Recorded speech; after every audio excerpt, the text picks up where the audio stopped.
I'm going to read from verse 1, which says, I solemnly charge you in the presence of God and of Christ Jesus, who is to judge the living and the dead by his appearing and his kingdom.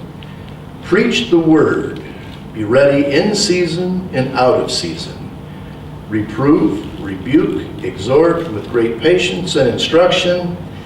For the time will come when they will not endure sound doctrine, but wanting to have their ears tickled, they will accumulate for themselves teachers in accordance to their own desires, and will turn away their ears from the truth, and will turn aside to myths. Okay, verse 2 I want to address here. When Paul says, preach the word, be ready in season and out of season, basically what he's saying there is whether it's convenient or not. And one thing is for sure, you're not likely to find a convenient moment to do evangelism. And Paul is writing to Timothy, who's a young pastor, but he tells him in the verse 5, do the work of an evangelist. And oftentimes people get this idea, well, that's not my calling. I've heard that more than once. They'll say, well, I'll pray about it. And usually when they say they'll pray about it, that means I'm not going to do it. I'm going to pray until I get an answer that says no. But Paul's saying whether it's convenient or not, preach the word. In our day and age, it's not very convenient to speak the truth because you get a lot of flack.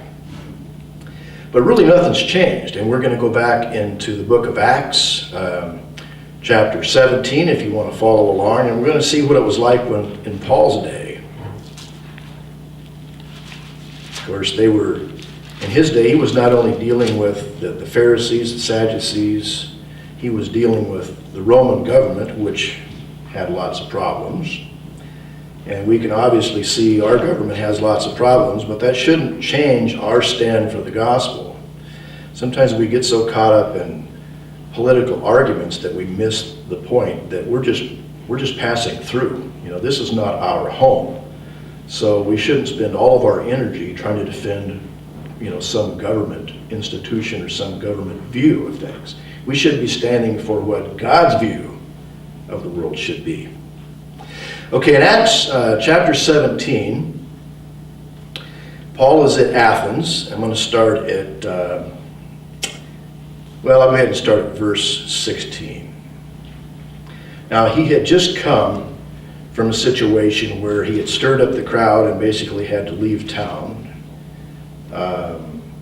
Ended up running into the Bereans, which were more noble than most. They actually studied the scripture to see whether or not what he was saying was true.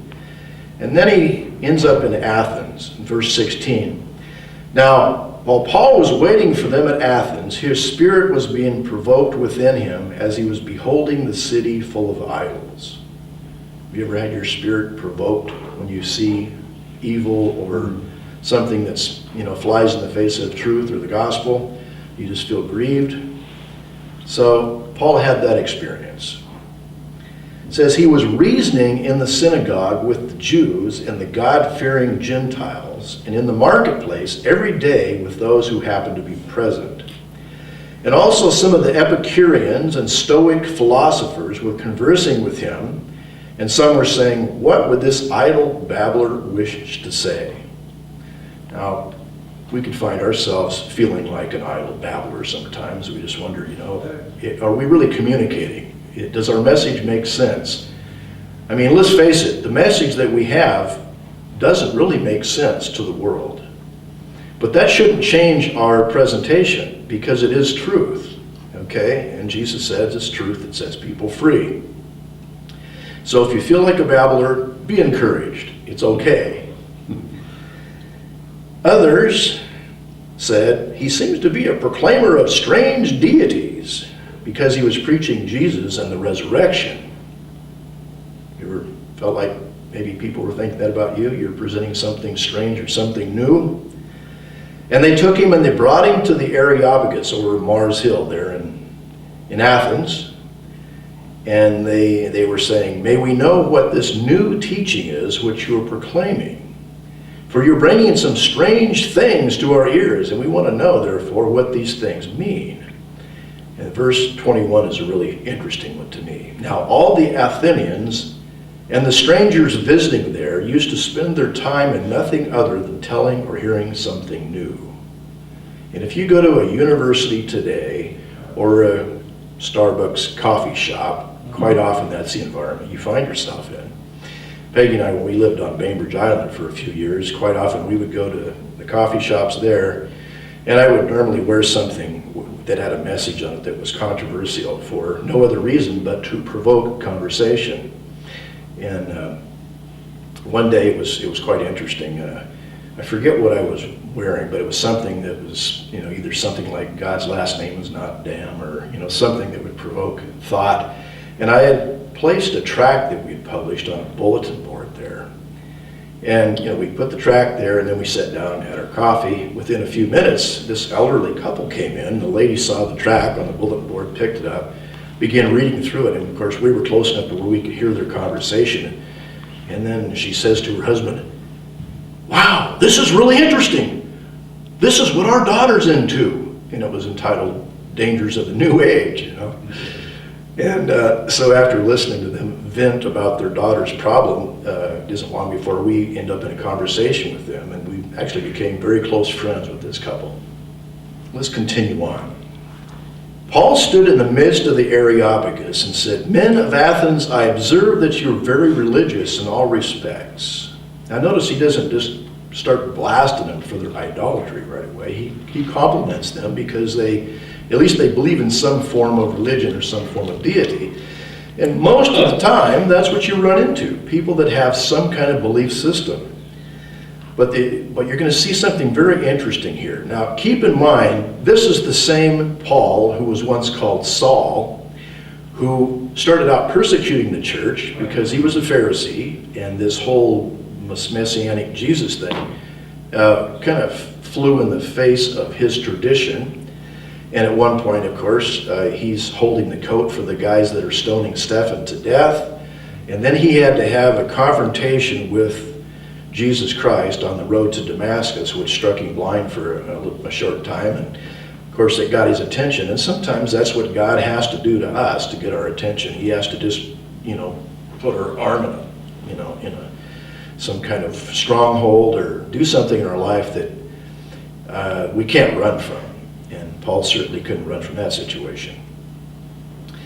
So let's read on, verse 23. "For while I was passing through and examining the objects of your worship, I also found an altar with this inscription, 'To an unknown God.' What therefore you worship in ignorance, this I proclaim to you. The God who made the world and all things in it, since he is Lord of heaven and earth, does not dwell in temples made with hands, neither is he served by human hands as though he needed anything, since he himself gives to all life and breath in all things. And he made from one man, he's talking about Adam here, every nation of mankind to live on all the face of the earth, having determined their appointed times and boundaries of their inhabitation." Now, to me, that is a astounding statement that every country, every nation has a timeline in which God has predestined it to exist. And when we look at the United States, and we've been around for a couple hundred years, and we see the economy, kind of collapsing on itself, it makes one wonder, okay, what is God's timeline for our country? How much time do we have left? We don't really know. But he is predestined a plan for this country. And going on to 27, "That they should seek God, if perhaps they might grope for him and find him, though he's not far from each one of us. For in him we live and move and exist, as even some of your own poets have said, for we also are his offspring." Now this is an amazing statement being made by a Jewish guy who was educated under Gamaliel the high priest. Now keep this in mind. If you, back in his day, and quite often in a rabbinic society today, you wouldn't be studying literature from another religious group or some cult group or even the poets of another religious group. okay? And strangely enough, Paul is quoting from something that was written about 250 years or so before Christ by a guy named Cleanthes. This was called the Hymn to Zeus. The Hymn to Zeus, and that was one of the gods, right? So Paul went the extra mile to learn something about the culture that he was trying to evangelize, to even read some of their literature, understand, what they believed, how they thought, and then he quoted from their literature, okay? Now, quite often, I get flack from Christians when they find out that I've been reading the Quran, or I read the Book of Mormon, or read the, whatever, Science and Health, Mary Baker Eddy's little book, or whatever, some cult literature of some sort. And they'll say, well, aren't you afraid of getting defiled or pick up another spirit? Well, I understand you can get confused reading that stuff. There's no question about that. But, there was an illustration I heard Walter Martin share one time that really stuck in my head. His illustration was this. Remember when David got into this battle against Goliath, right? He puts in his sling a stone, lobs it, hits Goliath in the center of the forehead, bang, he's laying on the ground. But we don't know for sure if that killed him outright. He might have just been stunned, okay? We don't really know. But ultimately, he went over, took Goliath's sword, and whacked off his head, okay? And the point that Walter Martin made, I thought, was a really good one, because he says, it's one thing to thump somebody in the head with the truth, but it's even worse on them when you take their sword, their scriptures, their system, and you cut their head off with it, okay? And so there is an advantage to studying their literature, because you can do like Paul did here. You can quote from their literature and use it against them.